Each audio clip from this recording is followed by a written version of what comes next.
berada di Sumatera Utara mengaku sebagai gereja Lutheran, tetapi pada prakteknya masih jauh dari tradisi Lutheran murni.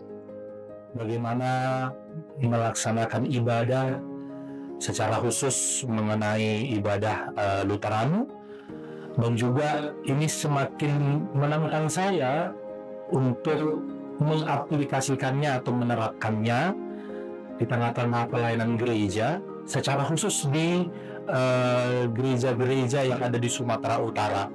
Dari sini juga saya belajar bahwa adanya perkembangan teologi dan liturgi gerejawi mulai dari ritus-ritus hingga peribadahannya.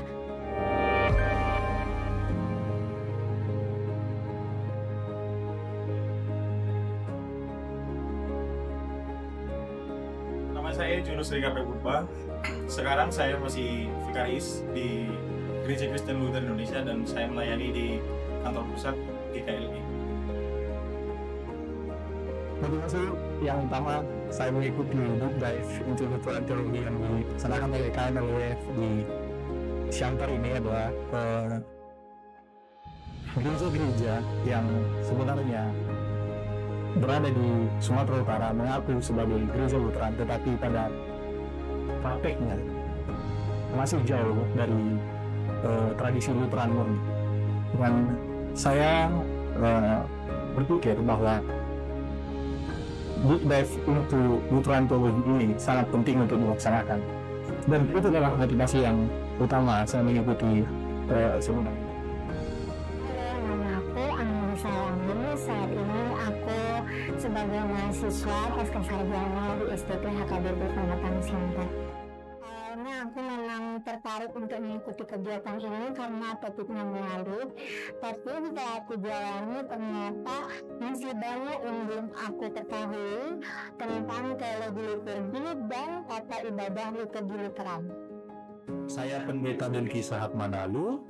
Saya sekarang melayani sebagai pendeta fungsional di HKBP Rasok Pardamian, Distrik 10 Medan Aceh. Motivasi saya mengikuti acara ini adalah karena saya ingin memperdalam dan memperkaya pengetahuan mengenai Lutheran dan juga teologinya di tengah-tengah pelayanan gereja, terkhususnya bagi gereja-gereja yang ada di Sumatera Utara ini, karena kita tahu bahwa Lutheran dan teologinya mewarnai kehidupan pelayanan di tengah-tengah gereja di Sumatera Utara ini.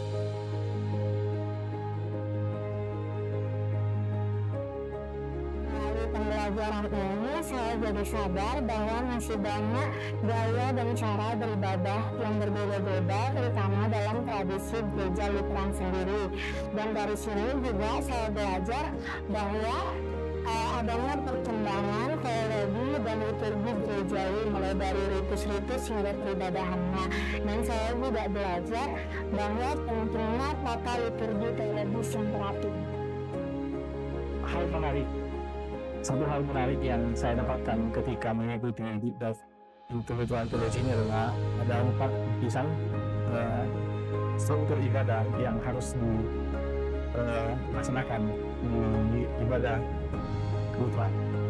Hal yang saya pelajari, saya banyak pengetahuan memperkaya tentang pengajaran liturgi gereja secara khusus yang diajarkan oleh Martin Luther, dan juga saya mendapatkan pengetahuan baru bagaimana melaksanakan ibadah secara khusus mengenai ibadah Lutheran, dan juga ini semakin menantang saya untuk mengaplikasikannya atau menerapkannya di tengah-tengah pelayanan gereja, secara khusus di gereja-gereja yang ada di Sumatera Utara.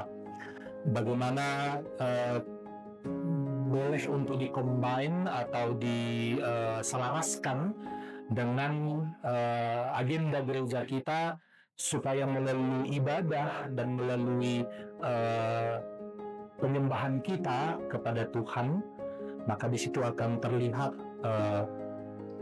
bagaimana teologi Lutheran itu muncul di tengah-tengah peribadahan dan pelayanan kita.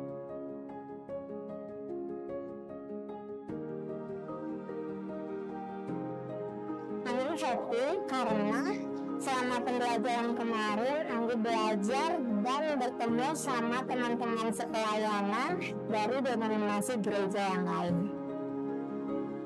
Satu kata untuk final LWF. Nah, LWF visioner. Karena LWF masih mau membuka diri untuk berubah menjadi Lutheran murni. Kata untuk LWF Lutheran, karena disinilah di LWF inilah kita bagaimana menjadi anggota atau menjadi keluarga yang Lutheran, dan ya ada waktu dia Lutheran.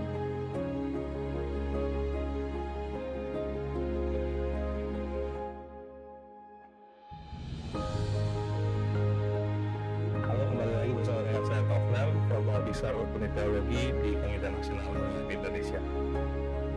Sebenarnya program ini merupakan kelanjutan dari program di tahun sebelumnya sama dengan Putrasko, khususnya dalam hal teologi Lutheran di aspek liturgi. Lalu mengapa kami mencoba mengangkat dua aspek utama, yaitu terkait tentang struktur ibadah dan juga tentang sakramen, karena saya melihat di dalam konteks Indonesia kedua hal ini cukup sensitif untuk didiskusikan. Mengapa sensitif? Karena saya bisa katakan 14 gereja anggota Lutheran di Indonesia tentunya sudah memiliki banyak sekali influence dari beragam budaya dan juga teologi dari beragam sumber.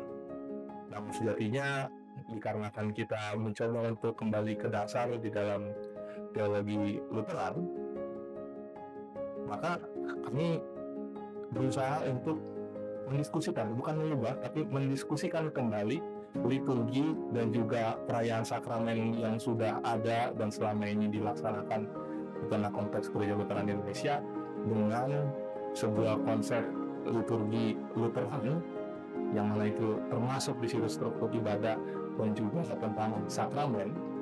Maka ketika kedua unsur ini dicoba untuk dipertemukan, kami berharap di masa mendatang kedua aspek ini boleh menjadi sebuah topik hangat di dalam perbincangan di masing-masing sinode, maupun ketika ke-14 sinode ini juga berkumpul bersama untuk melihat kembali perayaan sakramen dan juga perayaan ibadah di setiap minggunya, agar bukan hanya menjadi sebuah kebiasaan tetapi juga bisa menjadi sebuah menjadi sebuah wadah perayaan spiritual yang bisa menjadi sebuah penghayatan baru bagi keluarga jemaat dan juga khususnya untuk para pelayan itu sendiri.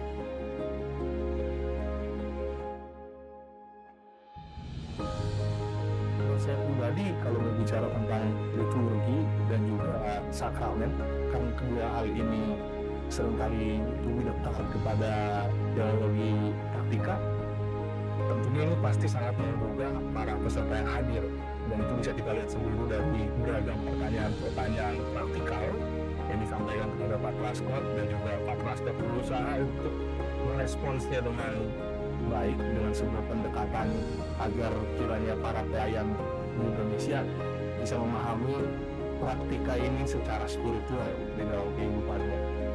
Dan pada akhirnya mereka juga bukan hanya diajak untuk berdiskusi, tapi juga mereka dikasih ruang untuk membuat sebuah tata ibadah bersama-sama secara kolektif sebagai peserta yang hadir dari 14 sinode Lutheran yang ada di Indonesia. Dan saya juga sebenarnya pada awalnya tidak terlalu berekspektasi tinggi, namun hasilnya justru melampaui ekspektasi saya. Saya bisa melihat bukan hanya ibadah yang saya lihat, tapi saya bisa melihat proses membangun sebuah ibadah dan merayakannya bersama-sama, dan itu mungkin bisa menjadi sebuah pengalaman yang menyenangkan, tentunya bukan hanya buat saya melihat, tetapi juga bagi mereka yang melakukan, merasakan, dan juga merayakannya.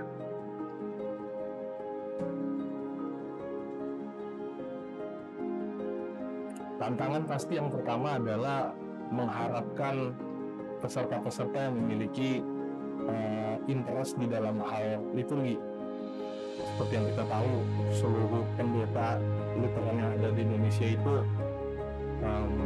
di konteks Indonesia, mereka itu sangat memiliki waktu yang padat di tengah pelayanan di setiap minggunya. Itu tantangan yang pertama. Lalu tantangan kedua ialah kebiasaan yang sudah selalu dilakukan, namun tidak dimengerti secara, apa saya bilangnya, dimengerti secara praktek spiritualnya, sehingga seringkali di dalam pelaksanaannya justru menimbulkan sebuah debat yang sifatnya berulang kali karena perbedaan pendekatan. Yang satu pendekatan praktika budaya, yang satu pendekatan praktika spiritual. Namun pada akhirnya melalui diskusi-diskusi yang telah berlangsung, saya melihat justru kedua aspek ini ketika dicoba untuk didiskusikan bisa membantu para pendeta bukan untuk mengubah apa yang telah mereka coba jalani, tetapi justru membantu mereka untuk semakin mengerti sebenarnya apa yang mereka lakukan, apa yang mereka lakukan di dalam pelayanan mereka, khususnya dalam pelayanan ibadah dan juga pelayanan sakramen.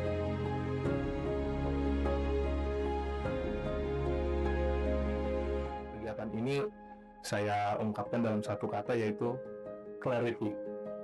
Karena lagi-lagi pembelajaran ini bukanlah hal yang baru. Saya rasa semua pendeta pasti pernah belajar tentang liturgika. Namun melalui dua kelas yang sudah berlangsung ini, saya rasa ini sebuah pisau yang kembali diasah agar semakin tajam dan semakin jelas tujuannya, apa motif dan juga orientasi melakukan hal tersebut, khususnya dalam hal ibadah. Justru ini clarity itu mempercerah atau